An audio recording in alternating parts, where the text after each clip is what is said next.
皆さんこんにちは。一つのプラモデルを3つの動画に分け、完成までを収録しているプラモの時間。いつもご覧いただきありがとうございます。今回は積みコーナーにかれこれ10年ほど積まれていたビップカーブームの走り、ジャンクションプロデュースの初代マジェスタを引っ張り出してきました。早速どんな車なのか紐解いていきましょう。このマジェスタは日本を代表する最上級モデル車種の一つである、いつかはクラウンでおなじみのクラウンの派生車種として1991年10月9代目クラウンと同時に登場しました。クラウンとセルシオの中間車種として設定されたのがこのクラウンマジェスタとなります。同時期に販売されていた JZS147 型のアリストとは兄弟車種であり、シャシーを共用しており、エンジンはクラウンの直6 3リッターとセルシオに搭載されている V84 リッターの2種類で、広い室内にはカーナビ、後席ビップシート、10スピーカーオーディオなどを多数装備し、快適性も確保。安全装備も TRC、四輪 ABS、運転席エアバッグ、ホログラムヘッドアップディスプレイなど高級車らしい装備が満載となりました。また同時に販売された140系クラウンは不人気でしたが、このマジェスタは大人気となり、幅広い世代に受け入れられた車です。一方で90年代後半から2000年代に流行したビップカーブームのベース車両としても人気となったマジェスタは、ドレスアップ専門店のジャンクションプロデュースの手により、足回りをはじめエアロパーツからインテリアに至るまで武装、数々のメディアで取り上げられ、ビップカーブームの牽引役として一つのムーブメントを作り上げました。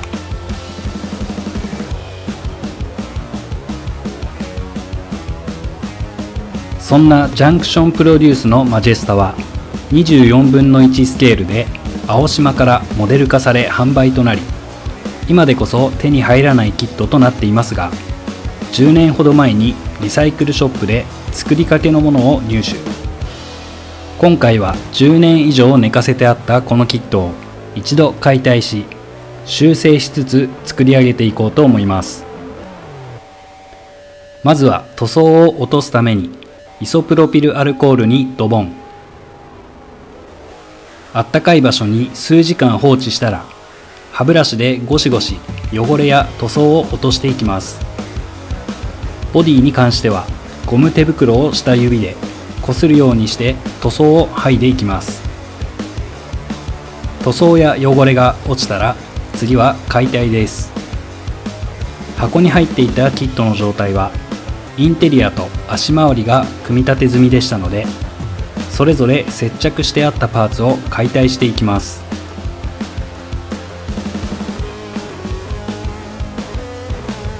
10年ほど前の接着されたパーツは非常に強固な接着となっており、力を入れすぎてパーツを破損したりしないよう注意を払いながら解体。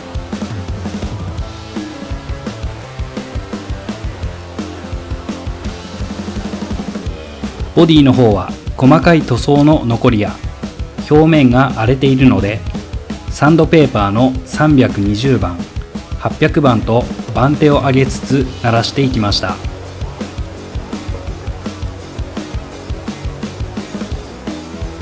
次に筋彫りを行っていきます。使用しているツールはタミヤ製の筋彫り調光ブレードで、 0.15mm の刃を装着したものと 0.2mm の刃を装着したものになります。用途としては 0.15mm の調光ブレードは全体的な筋彫り、 0.2mm の調光ブレードは刃の細さが 0.15mm のものよりも太いので、ドアやボンネットなどの開閉パーツ部分に使用しています。リアルな完成度を追求するにあたり、ボディのパーツそれぞれに対し筋を入れておかないと、塗装を重ねた時に溝が塗料で埋もれてしまい、リアルなシャープさが欠けてしまうので、そうならないためにもしっかり丁寧に彫っていきます。といってもあまり深くしすぎると不自然なシルエットになってしまったり、パーツが貫通し割れてしまう場合もありますので、あくまでも軽いタッチでそれぞれ3から5回を目安に。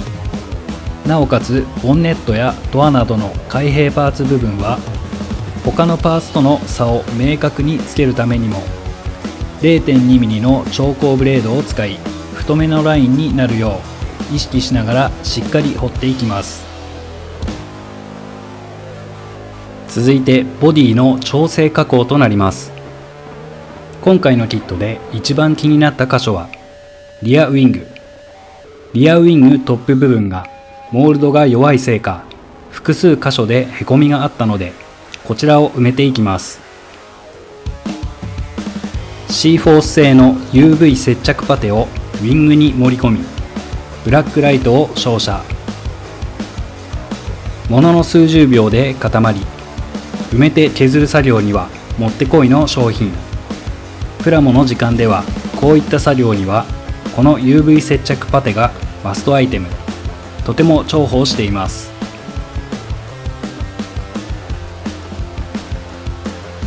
パテが埋まった部分をサンドペーパー320番、800番の順で鳴らし、平坦になったことを確認し、作業完了。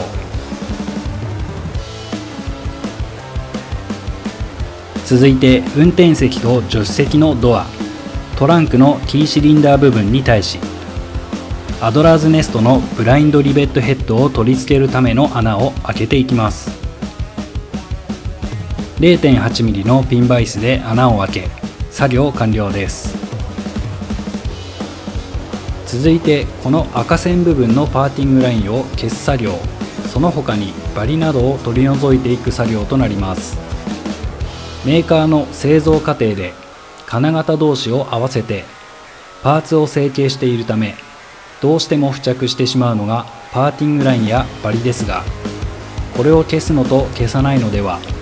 面がより滑らかになるなど仕上がりに大きく影響してきます。パーティングラインの確認方法としては、ボディを真上から見た際、縦一直線に入っている場合が多いので、実際に指で触り段差を確かめながら作業を進めていきます。作業手順としては800番程度のペーパーヤスリでボディ全体にあるパーティングラインを水取りで取り除いていきますが、取り除く際の注意点として細かなプレスラインもありますので、その部分まで削ってしまわないよう注意が必要となります。カーモデルの場合、前後バンパー周辺、ボディを真上から見た際にリアからフロントまで一直線にパーティングラインがあり、特に前後バンパー周辺は頑固なラインが形成されていることが多いので、根気よく処理をしていきます。続いて本塗装をする前の下地としてガイアノーツのエボブラックを拭いていきます。この下地処理は深い艶のある仕上がりを目的とするのであれば必須作業になります。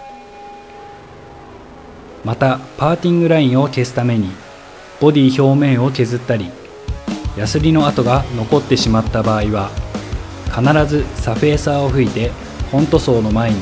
表面を滑らかにしておくことが大事です。